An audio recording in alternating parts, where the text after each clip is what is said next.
Hello everyone, कैसे हैं आप सब। आई होप आप सब बहुत अच्छे से होंगे। स्वागत है आप सभी का मेरे नेक्स्ट ब्लॉग में। और हम सब तैयार हो रहे हैं खाटू श्याम के लिए। सुबह का सोमवार के सुबह का समय हो रहा है 2:30 बजे का। हम सब जाएंगे ऑन द वे कार से। और बड़ी ही मुश्किल से, बड़ी ही मुद्दतों के बाद ये समय हमारी लाइफ में आया। 20 से 22 साल का हमने इंतज़ार किया। हम कोशिश तो बहुत बार किए पर कामयाब नहीं हुए। वो कहते हैं ना, होता वही है जो ऊपर वाला चाहता है। तो शायद वही नहीं चाह रहा था कि हम उस तक पहुँचे। मेरे हस्बैंड को बड़ी इच्छा रहती है मंदिर तक, तीर्थ स्थल तक पहुँचने की।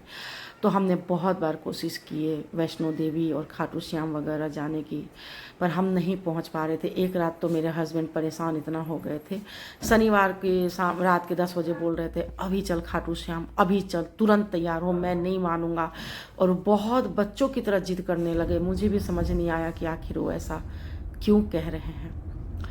तो 2:45 बजे के करीब हम सब कार में बैठ गए हैं और हम सब निकल पड़े हैं अपने मंजिल की तरफ। और ऊपर वाले से हर पल यही विनती करती हुई कि मेरे पति की इच्छा को प्लीज़ तू ज़रूर कामयाब कर। वो बहुत दिन से चाहते थे कि वो दर्शन करे और बड़ी ही इस बात से वो नाराज़ भी रहते थे कि मैं 20-22 साल से कोशिश कर रहा हूँ पर हम नहीं पहुँच पा रहे। मैं उन्हें अक्सर ही कहती रहती हूँ, अरे उसने हमारे लिए अच्छा ही किए सोचा होगा, आप क्यों घबराते हो, और मौका भी वो हमें ज़रूर देगा। और वो वैसा ही हुआ। उन्होंने हमें मौका भी दिया और अपने द्वार तक हमें बुलाया भी। उसने आखिर में उनकी कोतुलता देख के, उनकी जो अंदर की हालात देख के ऊपर वाले ने मुहर लगा दी और हम सब निकल पड़े। 3 घंटे का करीब सफ़र तय करने के बाद हम सब पहुँचे इस रेस्टोरेंट में। राजस्थान आ चुके हैं हम लोग। हालांकि यहाँ से हमारा सफ़र अभी 2 घंटे का है, पर हम राजस्थान के पास पहुँच के हम लोगों ने थोड़ा सा चाय नाश्ता करने का प्लान किया और थोड़ा सा फ्रेश वगैरह भी होना होगा क्योंकि आगे भी 2 घंटे का सफ़र था हमारा। और मैं यहाँ पे अपने हस्बैंड को गुस्सा करती हुई कि आप कहीं भी बस फ़ोन चलाने लग जाते हो, आप थोड़ा फ़ोन को छोड़कर भी बैठो, पर वो नहीं सुनते इतनी आसानी से। और यहाँ पे हमारा नाश्ता और चाय आ चुका है और ये चिड़ियों की चहचहाहट और पहाड़ों की ऊंचाई और ये नज़ारे दिल को छू लेने वाले बहुत ही सुकून के पल लग रहे थे। और उससे ज़्यादा ही मुझे खुशी हो रही थी कि हम जा रहे हैं खाटू श्याम के दर्शन के लिए। और मैं एक बार खिड़की की तरफ देखती और एक बार अपने हस्बैंड की शक्ल की तरफ, एक जो प्रसन्नता होती है ना, उनके शक्ल पे मुझे साफ दिख रही थी। फाइनली वो टाइम आ गया और हम खाटू श्याम के, देख सकते हैं आप सब, यहाँ पे अंदर हम लोग प्रवेश कर लिए। जब तक हम दर्शन नहीं किए तब तक बस दिल में एक बेचैनी थी कि बस भगवान हमें अपना दर्शन दे दे। हालांकि वो तो हर जगह विराजमान है, कण कण में है। और पर फिर भी जाना था हमें। एक इतने सालों की कोशिश को ऊपर वाले से पल पल विनती थी कि तू बस कामयाब कर। हम पहुंच गए थे धर्मशाला 8 सवा 8 बजे के करीब, लेकिन खाटू श्याम को 5 से 6 घंटे के लिए बंद कर दिया गया था। तो हम सब सोचे धर्मशाला में बैठ के अपना अपना फ़ोन स्क्रॉल करेंगे, चलिए हम और भी दर्शन कर लेते हैं। तो हम सब निकल पड़े हर्षनाथ मंदिर के दर्शन के लिए, जो कि धरती से 3000 की फीट की ऊंचाई पे है। उससे ज़्यादा ही है, 3000 से ज़्यादा की ऊंचाई पे। और रास्ते तो ऐसे थे जलेबी की तरह कि मुझे डर भी बहुत लग रहा था कार में। पर हम फाइनली, ऊपर वाले की मर्जी थी तो हम बहुत अच्छे से पहुंच गए। और शायद हमारे नसीब में हर्षनाथ जो ये मंदिर है, इन्हीं का दर्शन लिखा हुआ था। और हम यहाँ पहुँचे तो कुछ फ़ोटो भी शूट किया। और ये कर लीजिए आप सब भी दर्शन हर्षनाथ मंदिर के भगवान की। और यहाँ पंडित जी बैठे हैं जो हम सबको टीका लगाए। और मैंने उनसे ये भी पूछा क्या आप यहीं रहते हैं या नीचे भी जाते हैं, आपका घर कहाँ है। और ये देख लीजिए, बहुत ही सुकून का पल था जब मैं दर्शन कर रही थी हर्षनाथ के मंदिर में जो भगवान हैं उनके। और बहुत इस बात की भी बहुत खुशी थी कि हस्बैंड मेरे यहाँ तक आ पाए, इतने वर्षों का लंबा सफ़र वो तय कर पाए। और मैं बार बार इस मंदिर का नाम भूल जा रही थी, इसलिए मैंने यहाँ खड़ी होके एक फ़ोटो खिंचवा ली कि मुझे याद रहेगा कि इन भगवान का क्या नाम है। और हम आ रहे हैं रिटर्न। तो रिटर्न आते समय हमने होटल में लंच टाइम भी हो रहा था, तो हमने सोचा कि खाना खाते हुए जाएंगे, तभी हम जो धर्मशाला में है आराम करेंगे 2-3 घंटा। उसके बाद फिर तब तक तो खाटू श्याम जी के दर्शन भी हो जाएंगे, मतलब द्वार खुल जाएगी तो हम सब वहाँ के लिए चले जाएंगे। तो हमारा ये है खाना जो हमने लंच लिया था, सब्जी रोटी वगैरह। और 6 बज गया है, हम सब नहा धो के बिल्कुल अपने अपने मतलब तैयार हो रहे हैं। मैंने भी नहा धो के बिल्कुल तैयार हो गई हूँ। मेरे हस्बैंड मेरे से पहले ही नहा चुके हैं, उन्हें तो पता नहीं कितनी जल्दी है मंदिर के द्वार तक दर्शन करने की, जाने की। और यहाँ पे वो फिर से अपनी मोबाइल में व्यस्त हो गए, तो यहाँ मैं फिर से उन्हें डांट ही रही हूँ कि आप क्यों मोबाइल इतना चलाते हो, आप आए हो इतनी मुश्किलों से, ऊपर वाले ने हमें ये मौका दिया है, तो प्लीज़ आप उस बात की खुशी को जाहिर करो, खुश हो जाओ, और मोबाइल प्लीज़ मत चलाओ। मेरा कहना था कि आप मोबाइल मत चलाओ। बस मैं इसी बात में उनसे परेशान रहती हूँ कि वो मोबाइल जब भी थोड़ा भी समय उन्हें मिलता है वो मोबाइल चलाते रहते हैं। तो ये है हमारा, ये है मेरा, जो मैं मंदिर जाऊँगी सूट पहन के। तो मैं पूरी रेडी हो चुकी हूँ और फ़ोन चार्ज पे लगा लिया है मैंने, क्योंकि हम जाएंगे तो थोड़ा तो वीडियो शूट वगैरह होना ही चाहिए ना, फिर क्या दिखाती आप सब। और ये हमारा धर्मशाला का सीन है, अंधेरा आ रहा है। जो छोटा सा क्लिप मैंने यहाँ का भी ले लिया था। ये यहाँ पता नहीं कैसा कलर हो गया है वीडियो का। और यहाँ हम सब रेडी होकर बैठे हैं और मैंने कहा कि चलो एक चाय पी लेते हैं।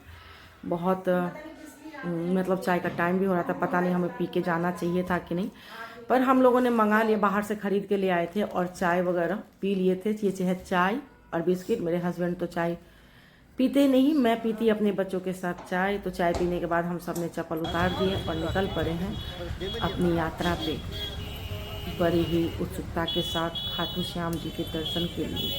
बस लग रहा था कि ये रास्ता जल्दी तुरंत मिनटों में समाप्त हो जाए और हम उन्हें दर्शन करके कितना धन्यवाद करूं कि आपने हमें ये मौका दिया। मैं दिल से, तहे दिल से शुक्रगुजार हूं आपका। अब जाते भगवान जी से मिलने तो खाली हाथ कैसे जाते। थोड़ा सा प्रसाद लिया हमने यहाँ से, बहुत ही थोड़ा ही प्रसाद लिया हमने, ज़्यादा नहीं लिया। और हम फिर अपने आगे के लिए निकल पड़े। मतलब मार्केट लगा हुआ है यहाँ पे, चूड़ी वगैरह स्टॉल, चुन्नी, वही है, पूजा का माला और वगैरह सब कुछ, बहुत सारी चीज़ें हैं। श्रद्धालु को जो जिन्हें चाहिए वो अपना खरीदते हैं। और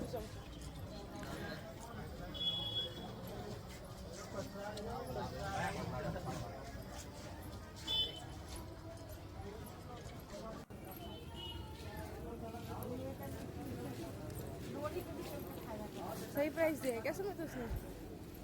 सही प्राइस दिया है उसने? पता नहीं, सब तो 400 रुपये का ही है। हमें लगा मम्मी पेड़े महंगे दिए है उसने। तो पेड़े तो महंगे हैं ही, बट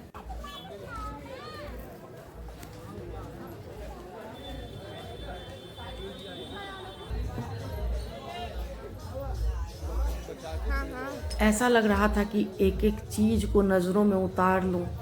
इतना खूबसूरत, भगवान से जुड़ा हुआ हर चीज़ इतना क्यों हमें अच्छा लगता है। वहाँ का प्रसाद हो या कोई भी चीज़ हो, हर एक चीज़ हमें बहुत ही सुकून देता है।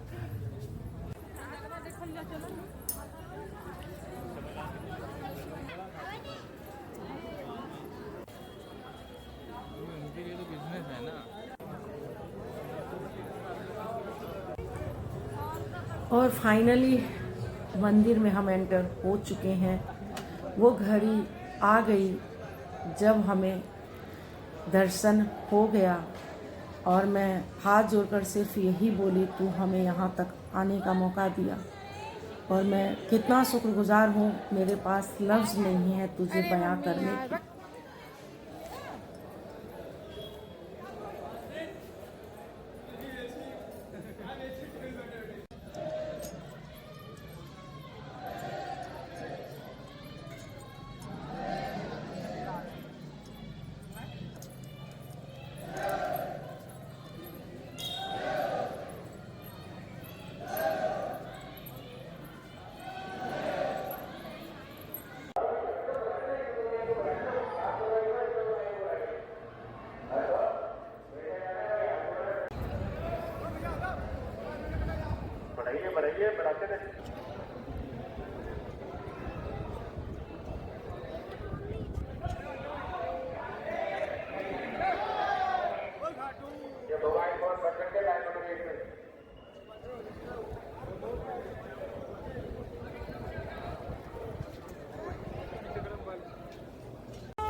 डायरी रखना।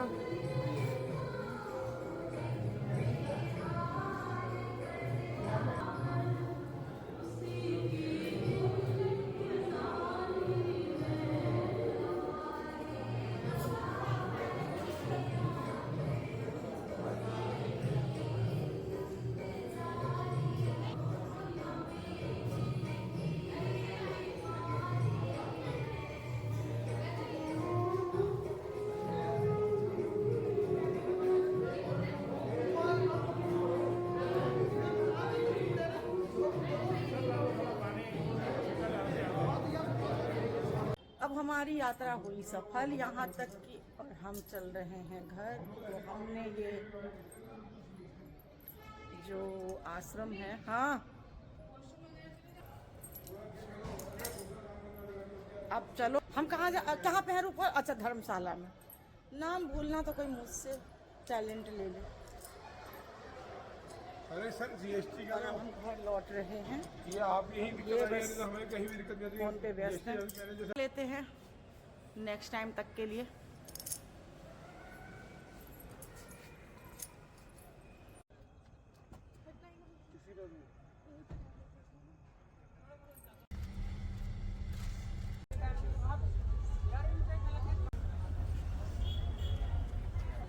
और अब हम लौटते हुए, ये नज़ारे हैं कुछ लौटते हुए का सीन।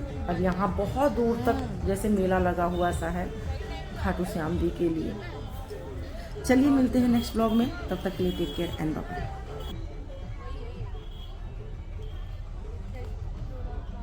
हम लोग 2:25। खुला होता है तो घर आ गए आराम से टाइम। हाँ क्या हो गया, आ गए हम लोग।